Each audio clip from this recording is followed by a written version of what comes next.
അന്ന് ഒറ്റമുറിയുള്ള വീട്ടിൽ 5-10 പേർ ഒരുമിച്ചു താമസിച്ചിരുന്നു. ഇന്നോ 5-10 മുറിയുള്ള വീട്ടിൽ 1-2 പേർ മാത്രം താമസിക്കുന്നു. അന്ന് 1000 പേരെ സഹായിച്ചവനെ ആരും അറിയാതെ പോകുന്നു. ഇന്നോ ഒരാളെ സഹായിച്ചവനെ 1000 പേർ അറിയുന്നു. അരച്ചാൺ വയറിനു വേണ്ടി നമ്മൾ കിലോമീറ്ററുകളോളം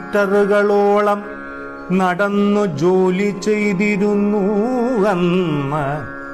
ഇന്നോ ഒരു ചാൺ വയർ കുറയ്ക്കാൻ നമ്മൾ കിലോമീറ്ററുകളോളം നടക്കുന്നു എന്നും അന്നോ നാം ജീവിക്കാനായി ഭക്ഷണം കഴിക്കുന്നു. ഇന്നോ ഭക്ഷണം കഴിക്കാനായി മാത്രം നാം ജീവിക്കുന്നു. അന്നു വീട്ടിനകത്തിരുന്നു ഭക്ഷണം കഴിച്ച് പുറത്ത് കക്കൂസിൽ പോകുന്നു.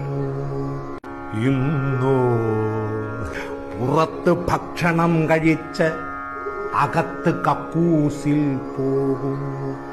അന്ന് അധ്യാപകരുടെ കയ്യിൽ നിന്ന് അടികിട്ടാതിരിക്കാൻ കുട്ടികൾ പ്രാർത്ഥിക്കുന്നു. ഇന്നോ കുട്ടികളുടെ തല്ലുമേടിക്കാതിരിക്കാൻ അധ്യാപകർ പ്രാർത്ഥിക്കുന്നു.